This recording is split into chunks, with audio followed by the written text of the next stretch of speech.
اللهم صل وسلم وبارك على سيدنا محمد وعلى آل سيدنا محمد كما صليت وسلمت وباركت على سيدنا إبراهيم وعلى آل سيدنا إبراهيم في العالمين إنك حميد مجيد. اللهم اجعلنا ممن يستمعون القول فيتبعون أحسنه. Alors, on va terminer le chapitre consacré à Abu Bakr ibn al-Agré.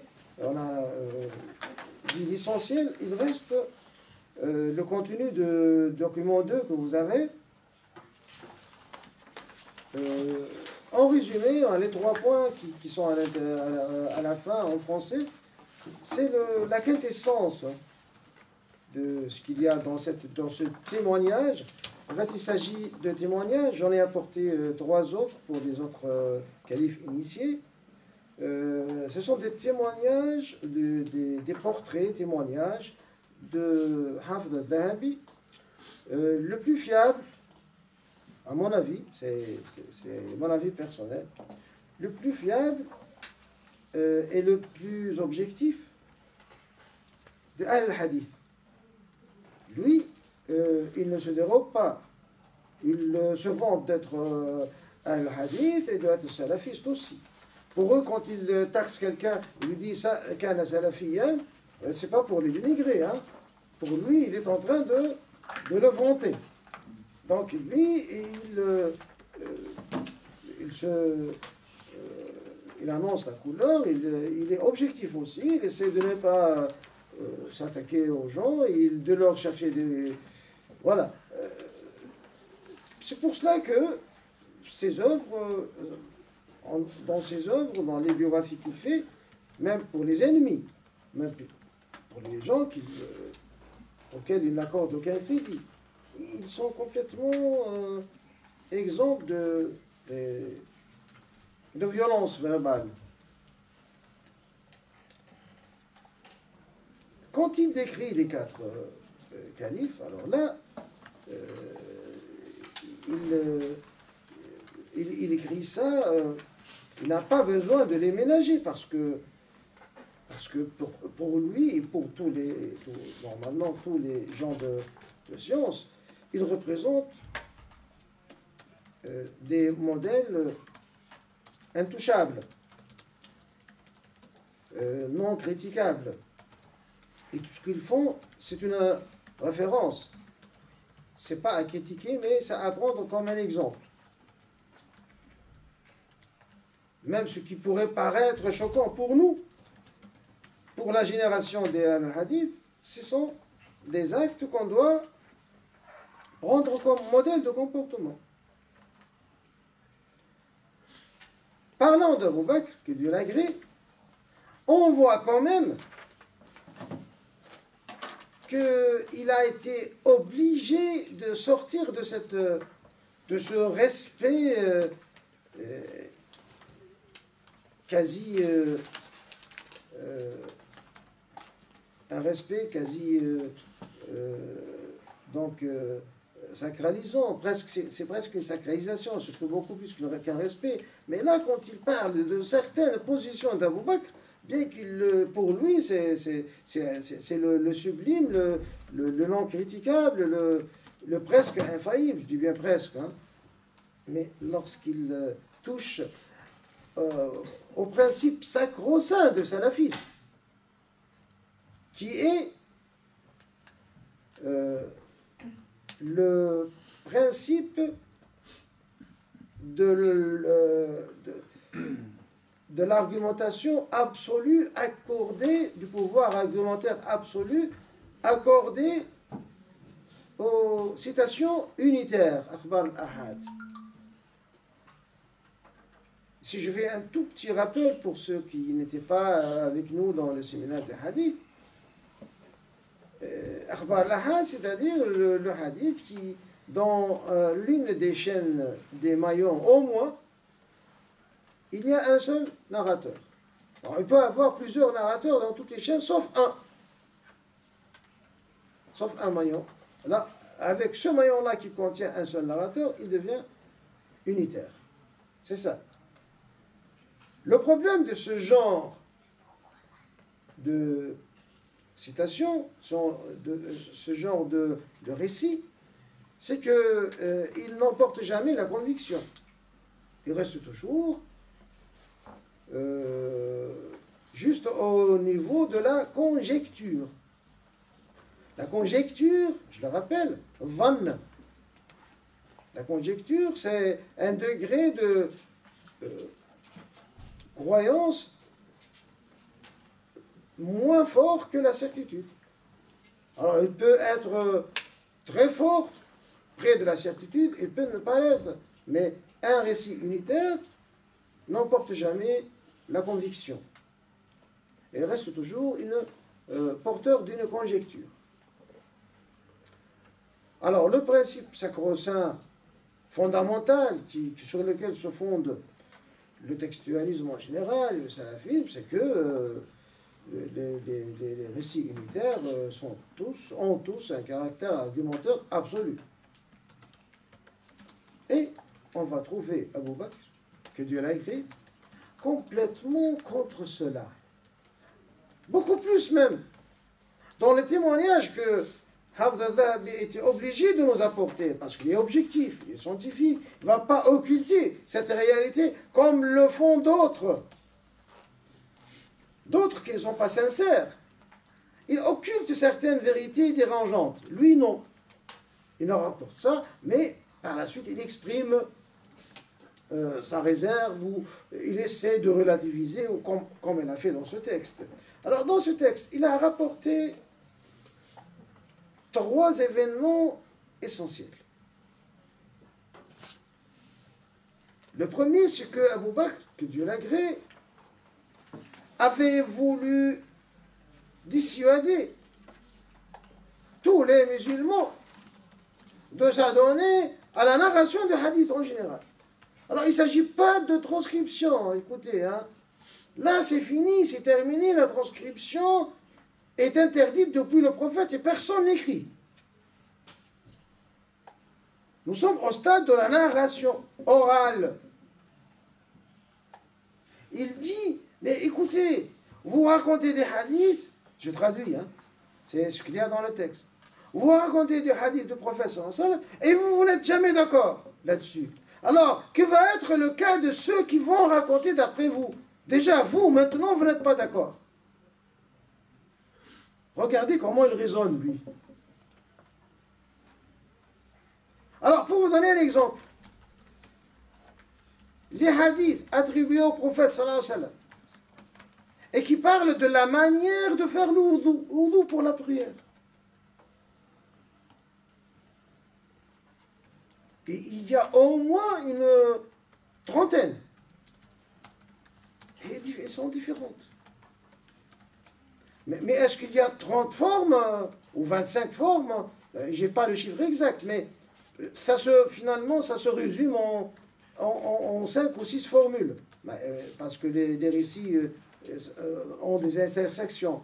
Mais ces 5-6 formules différentes, est-ce que le prophète voulait les dire tous ou bien l'une d'entre elles était finalement adoptée? Alors, ne serait-ce que sur ce point-là, qui est un point de juridiction. Alors, à quoi ça sert à raconter des hadiths? Alors que vous avez devant vous toute la génération des Médinois qui fait les ablutions de la même façon.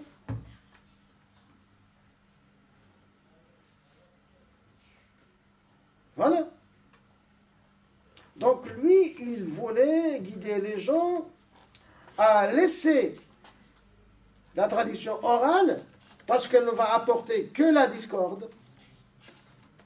Il a dit que si maintenant vous n'êtes pas d'accord, ceux qui ont vu le prophète et l'ont écouté directement, alors que va être le cas des gens qui vont vous citer par la suite? Ça, c'est le premier point. Ça, c'est le premier événement que Hafd al-Dhahabi lui-même raconte.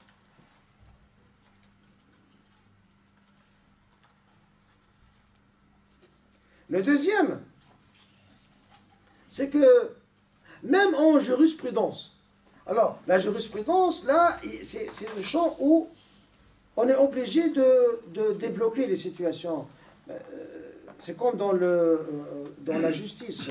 quand il y a un conflit entre deux personnes, finalement le juge doit trancher, quitte à faire le tirage au sort. Parce qu'on doit toujours trouver une solution pratique. La jurisprudence, c'est comme ça n'attend pas. Donc même si vous n'avez pas de hadith, vous devez trouver une solution à partir d'autres sources. Alors, dans des cas où la question n'était pas vraiment quelque chose de fréquent, hein. C'est une question rare, telle que l'héritage du grand-père.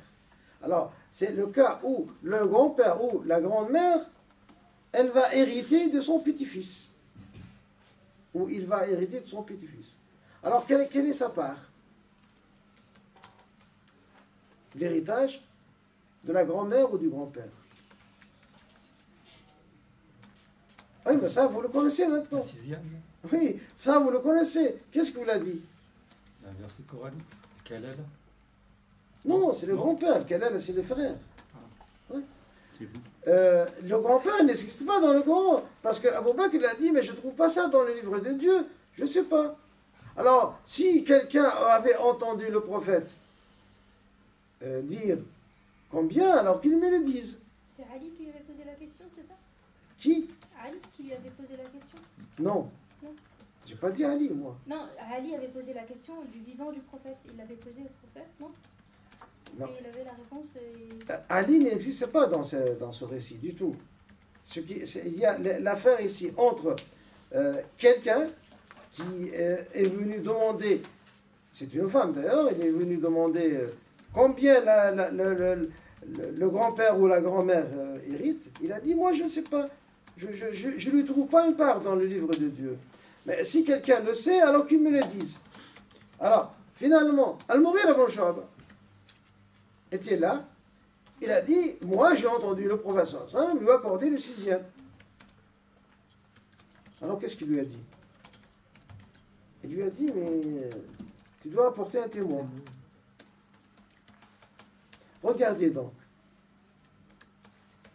Il n'a même pas accepté d'un sahabi tel que Mughira ibn Shu'ba.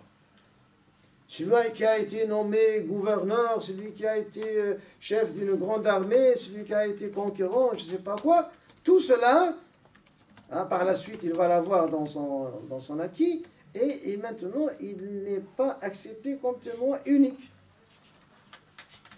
Et finalement, c'est Mohammed ibn Maslama, un autre sahabi, qui était le responsable d'un service de renseignement du prophète, c'est connu, Mohammed ibn Maslama. Donc c'est l'un des confidents les plus proches du prophète, hein, qui est venu pour dire, oui, moi aussi j'ai entendu le prophète dire que c'est un 6e. Bon, on peut se poser beaucoup de questions sur cette affaire, parce que ce n'est pas une affaire courante. Pourquoi Abou Bakr ne savait pas ça? Ça c'est normal. Abou Bakr, lui, il n'habitait pas à la Médine, il venait seulement pour les prières, peut-être donc... ça lui a échappé et ça a été fait une fois, il n'était pas là, donc c'est plausible, c'est pas quelque chose qui vraiment dérange, le fait qu'il ne sait pas quelque chose. Lui aussi ne s'est pas dérangé, il a demandé s'il y a quelqu'un qui a entendu le prophète dire, donc sans aucune gêne, de ne pas connaître un détail de la jurisprudence. À cette époque-là, c'est considéré comme un détail parce que d'habitude c'est l'inverse, donc le petit-fils qui hérite le grand-père et pas le contraire. Mais alors, regardez, donc le deuxième phénomène, c'est ça. C'est qu'il a institué la règle de 2 témoins pour un hadith. De jurisprudence. Donc, déjà, quand on n'est pas obligé, il faut éviter de raconter des hadiths. Et quand on est obligé, pour des cas de jurisprudence, on ne peut pas être plus indulgent que ce niveau-là. Donc, 2 témoins sont requis. Le troisième événement raconté par Hafd al-Dhahab lui-même. Pourquoi j'insiste sur Hafd al-Dhahab?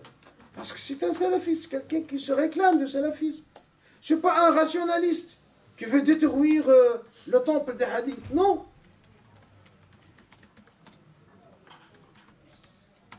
C'est pour ça que son témoignage là Dans ce témoignage, il n'y a aucun conflit d'intérêt, comme on dit. Ça va au contraire, dans le sens contraire. Alors, le troisième phénomène, c'est que, apparemment, c'est à la fin de ses jours. Dans le texte, il n'y a pas que c'est à la fin de ses jours, mais j'ai déduit moi-même de sa biographie que ça doit être à la fin de ses jours. Il a demandé à sa fille, Aïcha, qui Dieu l'agrée, de lui ramener les 500 hadiths dont elle dispose. Mais ces 500 hadiths, d'où est-ce qu'elle les tenait? C'est-il lui qui les a écrits au fur et à mesure, apparemment? Mais bien sûr, il a arrêté quand le prophète a ordonné d'arrêter, de ne plus écrire. Et au lieu de les gommer, comme le prophète l'avait demandé, à cette époque-là, on le lave, hein, parce que c'est écrit sur des pots. Généralement, on fait bouillir de l'eau et on jette dans l'eau bouillante, et comme ça qu'on lave les choses, les écrits. Donc, au lieu de les laver comme ça, il les a donnés à sa fille, peut-être, estimant qu'un jour ou l'autre, peut-être le prophète va abroger cette décision-là. Alors, craignant la fin de ses jours, apparemment, il lui a dit, je crains rencontrer Dieu avec ce fardeau. Alors, donnez-moi ces 500 hadiths. Elle lui a apporté et il les a brûlés.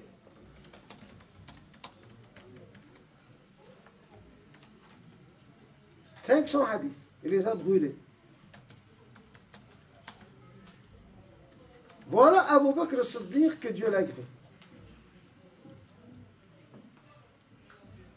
Normalement, si les gens lisaient, ils devaient trouver ça.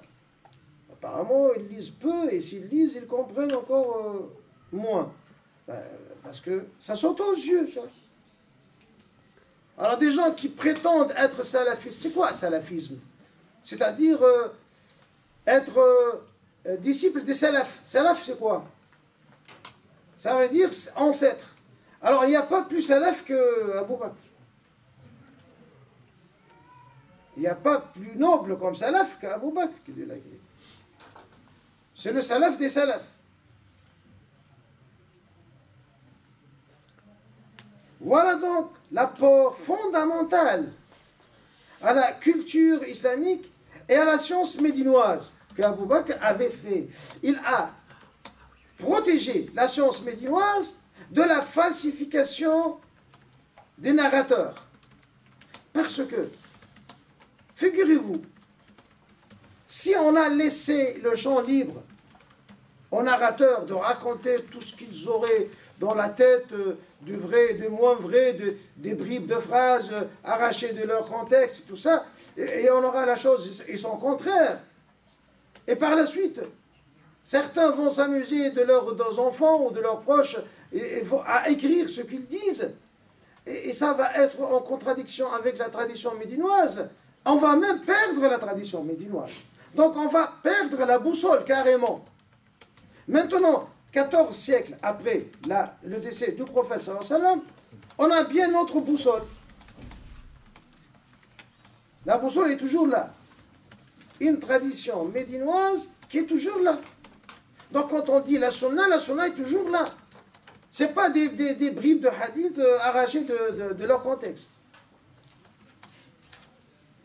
C'est une sunna transmise de génération en génération avec la certitude qu'il faut. Et le mérite, le grand mérite de tout cela revient à cet homme exceptionnel, Abu Bakr as-Siddiq, que Dieu l'agrée. Donc c'est lui le fondateur. Généralement, il y a une erreur courante qu'on trouve, surtout ce sont les chiites qui propagent ça, parce que tout ce qui à leurs yeux semble mauvais, ils veulent bien l'attribuer à Omar, et non pas à quelqu'un d'autre. Donc il attribue ça à Omar. Alors, il y a quelqu'un qui a écrit un livre, Mana Tadwin al-Hadith, bien sûr, il a cité ces hadiths-là, mais pour lui, c'est Omar qui a interdit. Pourquoi? Parce que lui, il a utilisé la force. Alors, ce qui a fait la différence, en fait, le fondateur de cette précaution, c'est Abu Bakr, sans aucun souci, sans aucun doute. Mais on va voir, Omar ibn Khattab, qui de l'agré, va aller plus loin. Il va aller plus loin. Il va même punir les gens les contrevenants à cette interdiction. Et ce n'est pas l'interdiction seulement d'écrire, même de raconter.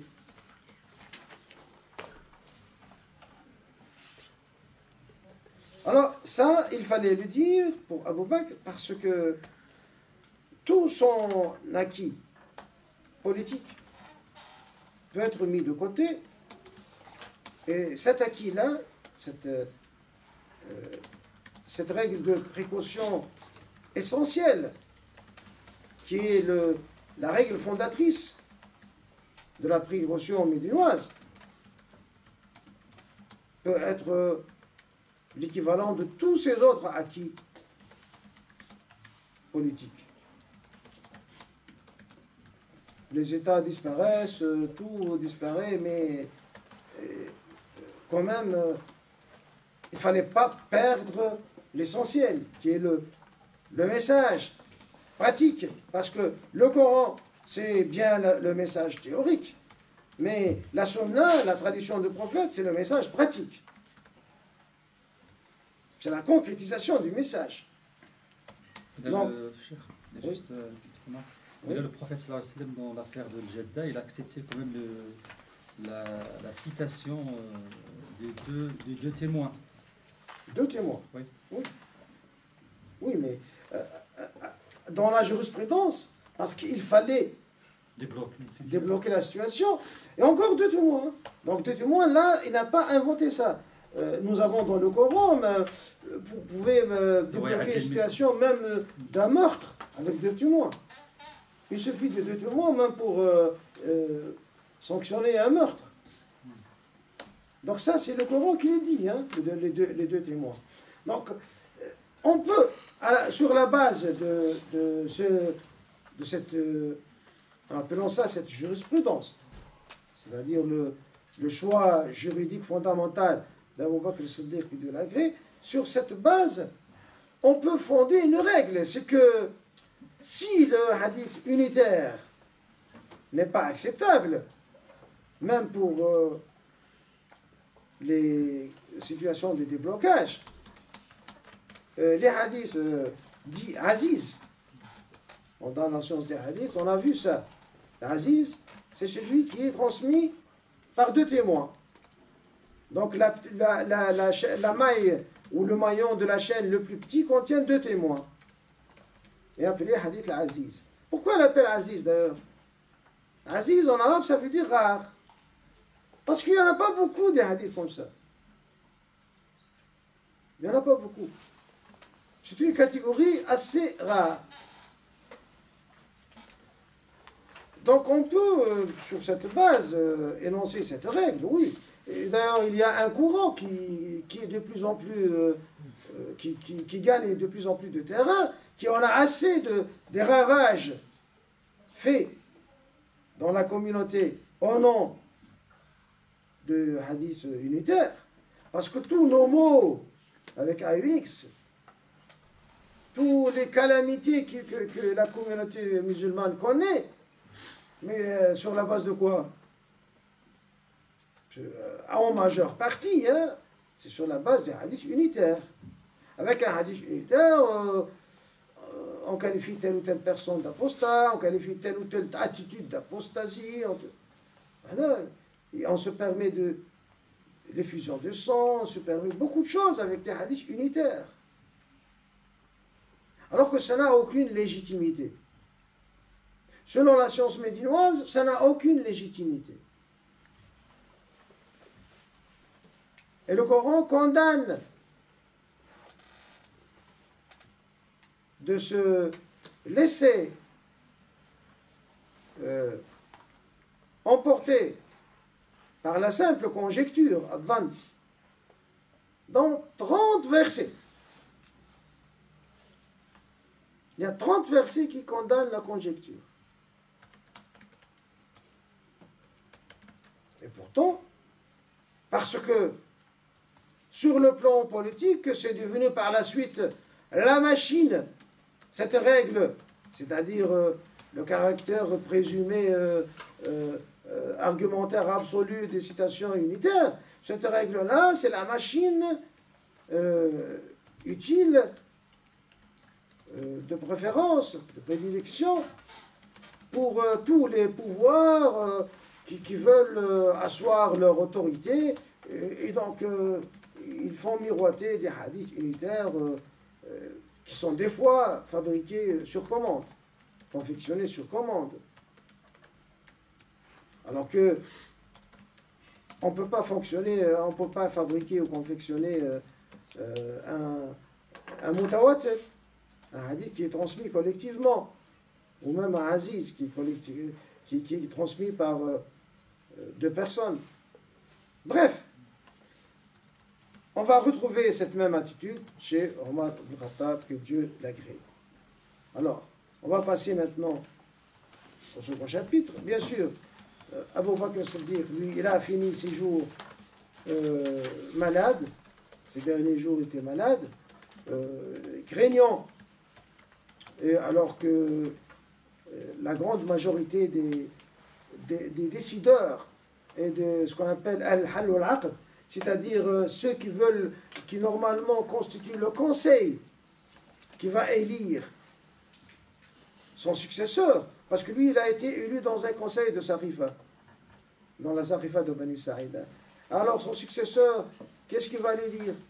Et tous les gens n'étaient pas là, il y a quelques-uns seulement. Alors si quelques-uns lui sont venus, il dit mais laisse pas les choses comme ça, désignez quelqu'un et personne ne va vous contredire. Il a proposé Omar et il a pris de quelques-uns présents, serment de fidélité de quelques-uns présents, et par la suite, cela devrait être agréé, cautionné, ratissé par tous les absents. Ça a été fait sans aucun souci, parce que tout le monde avait confiance en Omar. Et personne, à ce moment-là au moins, personne n'avait en tête un rêve de pouvoir. Donc on voyait ça plutôt comme, non pas comme un privilège, mais comme un lourd fardeau qui ne rapporte que la responsabilité devant Dieu et devant la communauté. Donc Omar, quand il a accepté de prendre ça, bon, il était obligé de le faire parce que c'était l'homme de la situation. Il s'est imposé par la suite comme étant l'homme réellement de la situation, parce que déjà les armées musulmanes étaient toutes en dehors des territoires de l'Arabie, hein, c'était au sud de l'Irak ou en Syrie, et les populations avec lesquelles ils sont entrés en contact, ils ont commencé à se convertir à l'islam et refuser leurs anciens systèmes. Et donc, on est mis devant un fait accompli, ce que, voilà, on a un héritage à gérer. Figurez-vous que maintenant, Omar est tellement haï par les Perses, on dirait que c'est lui qui a voulu conquérir leur pays et détruire leur empire. Alors que nous avons une citation digne de foi dans laquelle il dit j'aurais aimé qu'entre moi et la Perse, il y avait une montagne de feu. C'est-à-dire que jamais je n'y regarde ou je n'y pense et pour montrer son dégoût de ce que les autres pensent. C'est-à-dire qu'il va être le conquérant de ce pays ou autre. Non, c'est pas ça son souci. D'ailleurs, elle a du mal à gérer ceux qui s'étaient déjà convertis. Mais voilà, l'islam lui-même, il se propage parce qu'il libère les opprimés. Et donc, il avait, qu'il le veuille ou pas, il avait à gérer l'ancien empire perse, après la débandade de ses armées. Et donc, l'homme qui va gérer toute cette étendue de terrain et des millions de nouveaux convertis et des autres qui ne sont même pas convertis, qui sont rentrés dans l'empire, le nouvel empire, parce qu'il est devenu un empire, c'est une situation inédite. C'est une situation inopinée. Sur tous les plans, c'est quelque chose qui nécessite une personnalité hors du commun.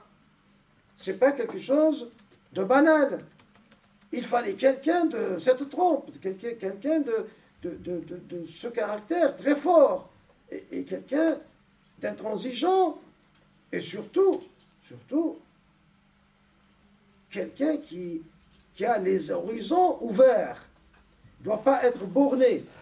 Parce que s'il était possible de gérer les Arabes et l'Arabie avec l'ancien système local, des petites réunions consultatives et tout ça, est-ce qu'il pouvait gérer les grands empires tels que la moitié de l'empire byzantin et tout l'empire perse, sans parler de l'Égypte tout entière, qui est aussi conquise?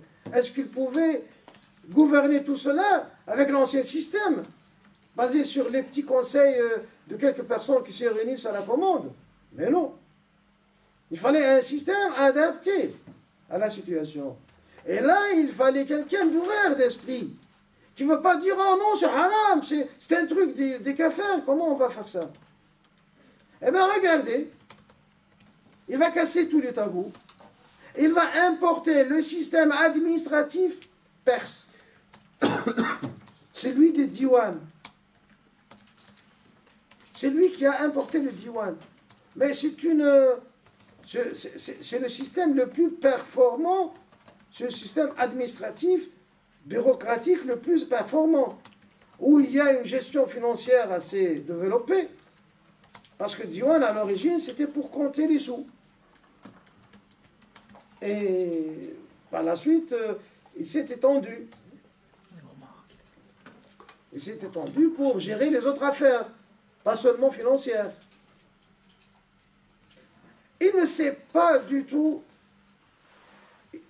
gêné, il n'a pas hésité à importer un système complètement étrange à la culture arabe et qui n'a aucun rapport avec l'héritage direct musulman.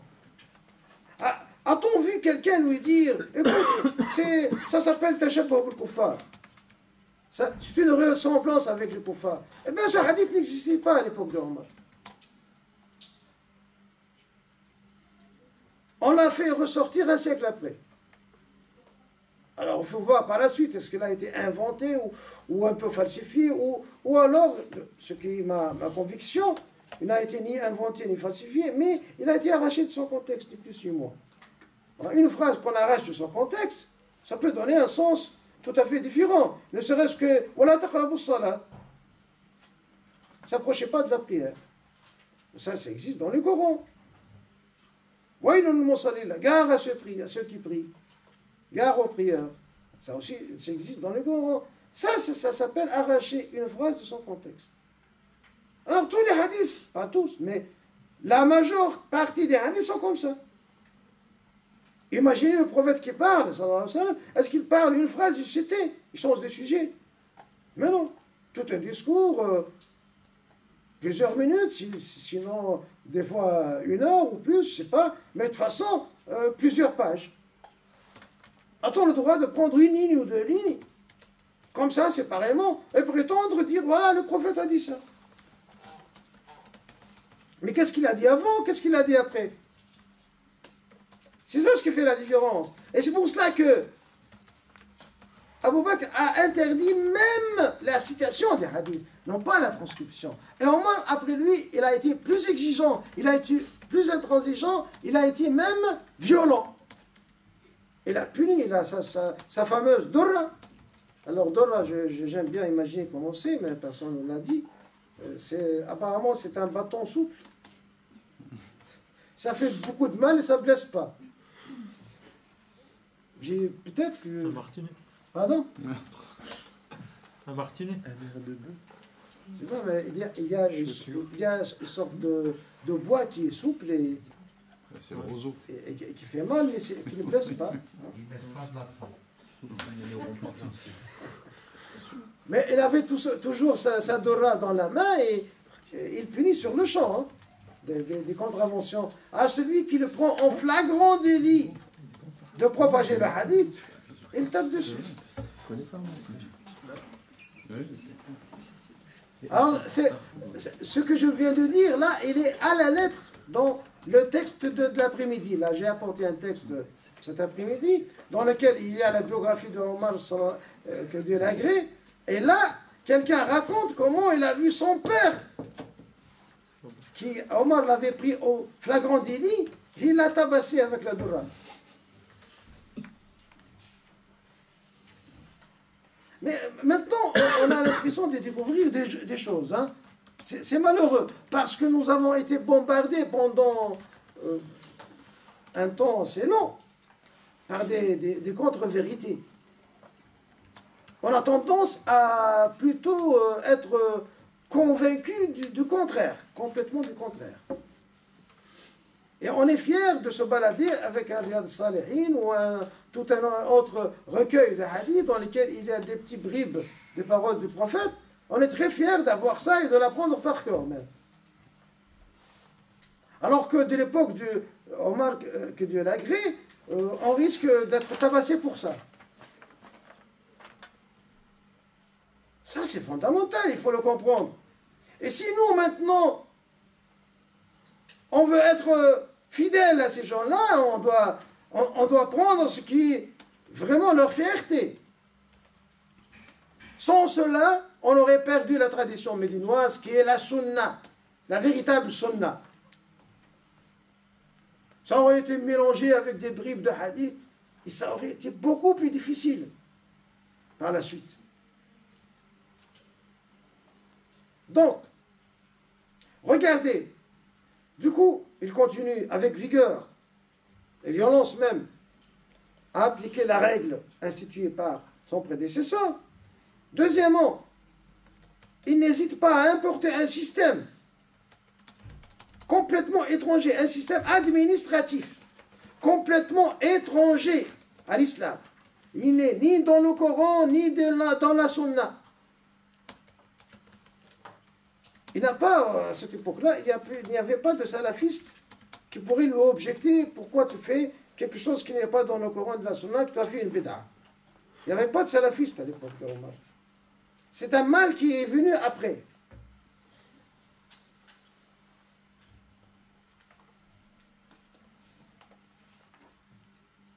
Moi, j'ai voulu insister sur ce côté-là parce que maintenant, il y a des gens qui prétendent que tout le système en place, administratif, le vote, je ne sais pas quoi, tout ça, c'est du kafir, c'est interdit. Voilà que l'un des 10 sahaba qui doivent être nos modèles, l'un d'eux n'a pas hésité à importer un système administratif complet qui est le diwan.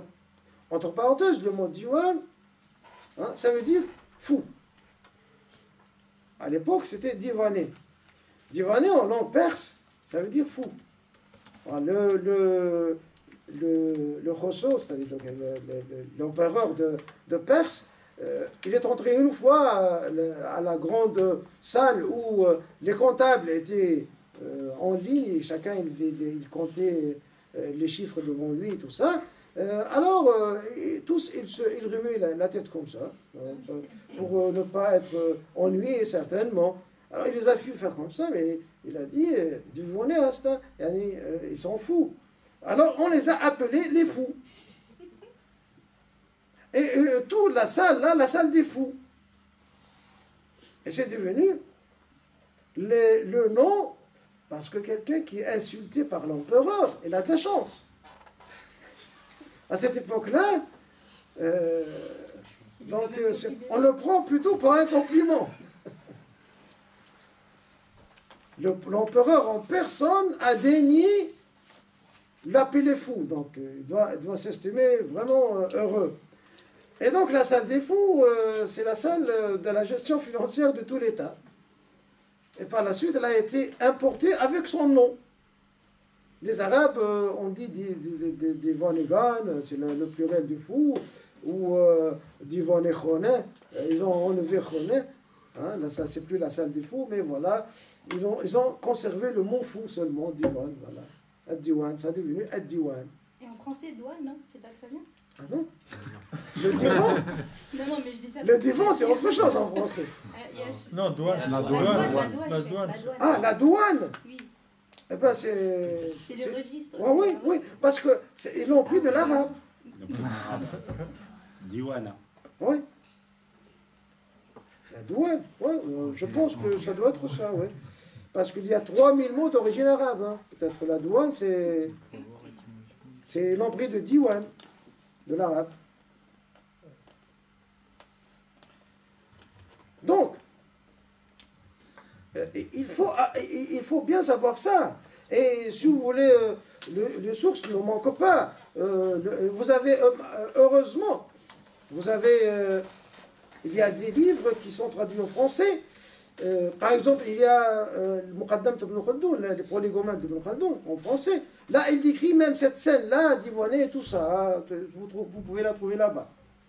Si quelqu'un vous demande d'où est-ce que vous apportez ça, vous lui citez les Prolegomènes, et ce récit, il existe même là-bas. Et puis, lui, apparemment, il a piqué chez Mawardi. Mawardi aussi, je pense, il est traduit en français. Il est traduit, le livre Ahkam al-Sultaniya, il est traduit sous le nom de droit public. C'est comme ça qu'ils l'ont traduit. Là où on parle de diwan et on parle de tout. Tout le droit public musulman est dans ce livre, l'Ahkam al-Sultaniya. Je ferme la parenthèse. Il n'y a pas que ça comme béda. Alors, il ne faut pas avoir peur du mot béda. Par la suite, les scientifiques médinois nous ont appris que nous avons 5 sortes de béda. Nous avons la béda qui est obligatoire. Nous avons la béda qui est interdite. Nous avons la béda qui est recommandée, mustahab. Nous avons la béda qui est contre-indiquée, makrouh. Et nous avons la béda qui est tout juste permise, mubah. Donc nous avons 5 classes de béda. Il ne faut pas avoir peur. Donc, ces bid'ah-là sont des bonnes bid'ah, bid'ah hasana. Il n'y a pas que ça, il y a aussi la fameuse bid'ah des tarawih. Alors, tout cela pour gérer la nouvelle réalité. Pour vous dire que voilà, c'est l'homme de la situation. Quelqu'un d'autre, peut-être, n'aurait jamais eu cette ingéniosité. Donc lui, il a devant lui des millions de gens qui ne savent pas l'arabe, qui ne peuvent pas lire le Coran en arabe. Et on leur demande de faire des prières de nuit et de faire la lecture du Coran pendant le mois de Ramadan. Alors ils se trouvent vraiment handicapés, ils se trouvent dans une situation lamentable. Qu'est-ce qu'on fait? On ne peut pas... Est-ce qu'on doit apprendre l'arabe? Certains sont trop vieux pour ça. C'est un peu le même problème des musulmans de France. Hein. Qu'est-ce qu'on fait? On apporte des lecteurs de l'Arabie Saoudite. Mais c'est à cause de Omar qu'on peut faire ça. Parce qu'avant lui, on ne faisait pas une prière surérogatoire en collectif. C'était interdit. On devait faire les prières surérogatoires individuellement. Alors lui, il a eu cette idée ingénieuse qui touche même au rite. Figurez-vous, ça touche au rite. Donc c'est, si vous voulez, une béda au sens strict du terme, c'est celle-là. Parce qu'elle touche au rite. Il a dit, mais voilà, on va faire une prière collective. Bien sûr, là, il y a beaucoup qui ont dit, mais comment, mais vous allez créer notre prière? Il a dit, oui, je l'assume. Regardez les gens comment ils sont, ils ne peuvent pas lire. Du moment qu'un arabe commence à faire la prière, un non-arabe vient à côté de lui et essaie de l'écouter en cachette, comme ça, c'est devenu presque ridicule. Il a résolu leur problème de cette façon-là. il a résolu le problème de cette façon-là. Et il a donc institué cela, il a nommé l'un des lecteurs le plus parfait du Coran, qui était Ubay ibn Ka'b. Bien sûr, nous avons une grande liste de Sahaba qui servent de modèle, hein, mais nous en avons choisi quelques-uns qui sont donc revenus au paradis. Ubay ibn Ka'b, lui, c'est quelqu'un d'un très haut rang. C'est l'un des plus grands connaisseurs du Coran. Pas seulement il le mémorise, parce qu'il y a des rares personnes qui mémorisent tout le Coran à cette époque-là. Il était l'un de ces rares personnes. Les autres, ils mémorisent une partie, les uns la dernière, les autres les premières. Et quelques-uns qui mémorisent tout le Coran n'étaient pas nombreux. Alors lui, c'était l'un de ces gens-là, et c'est lui qui a été chargé d'être le guide de prière de Tarawih de l'époque de Omar, que Dieu l'a créé. Comment il s'appelle? Ubay ibn Ka'b. Alors, en arabe, c'est Alif Hamza, Ba, Ya, Ubay, Ibn, Ben, Ka'b, Ka, Ayn, Ba. Alors, en français, je peux vous franciser ça. Hein. O, B, E, Y, Ibn, Ka'b, K, A, accent circonflexe, et B.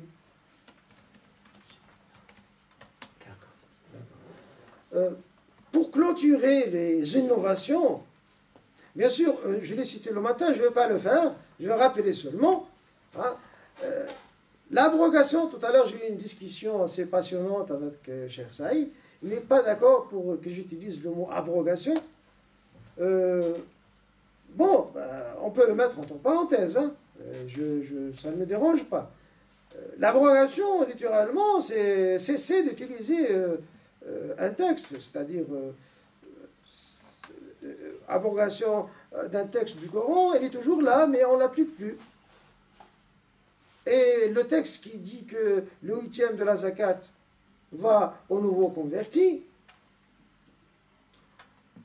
il a été abrogé par Omar. Alors, on peut dire qu'il a fait plutôt un moratoire, ce n'est pas une abrogation, c'est-à-dire il a suspendu l'application tant que l'islam est assez fort et il n'a pas besoin.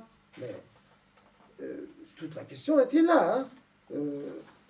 Cette abrogation continue. Elle continue jusqu'à nos jours. Bien qu'il y a plusieurs voix qui se sont élevées, surtout avec l'islam européen, tout ça, donc qui ont vu la nécessité de prendre en charge les nouveaux convertis. Donc, bien qu'il y a des voix qui se sont élevées de plus en plus pour réclamer le retour de l'Mu'allafati qulubuhum, dans les livres, on trouve toujours ça, l'Mu'allafati qulubuhum, hada fa Omar. Donc, il a été abrogé par Omar. Dans les livres, on trouve toujours ça. Et les plus qui se réclament du salafisme, tout ça, ils disent non, on n'y a plus. Mais alors, c'est une décision qu'il a prise. C'est une décision souveraine en tant que dirigeant d'État. Ou alors, c'est une abrogation d'un texte légiférateur. Ça reste à voir. C'est une discussion assez importante qui doit se faire au niveau de Usul al-Fiqh. Est-ce qu'on doit prendre ça comme une décision donc, à la manière d'une proposition externe, c'est-à-dire limitée dans le temps et dans l'espace, ou alors c'est une décision universelle qui doit être prise à la manière de propositions réelles. Alors ceux qui ont fait la logique avec nous comprennent mieux ce que j'ai dit. Quelque chose qui est relatif au temps et à l'espace, quelque chose qui ne l'est pas. Donc, c'est une discussion qui doit se faire au niveau de Usul al-Fiqh. Maintenant, seulement, je vous rappelle ça, qu'il a eu ce courage-là. Hein, le Coran dit « Donnez au Mu'allafati qulubuhum », il dit « Non, je ne donne plus ». Et même, il avait ça du vivant d'Abou Bakr, hein, qui a donné à certains, il a intercepté la lettre et tout ça. Bon, on n'a pas le temps, malheureusement, de s'attarder beaucoup sur les détails. Alors, pour les interventions de Omar, il reste une autre intervention, c'est sa politique économique. On va y revenir, Inch'Allah, dans la séance prochaine parce que c'est très important. Wa sallallahu ala sayyidina Muhammad wa alihi wa sahbihi ajma'in.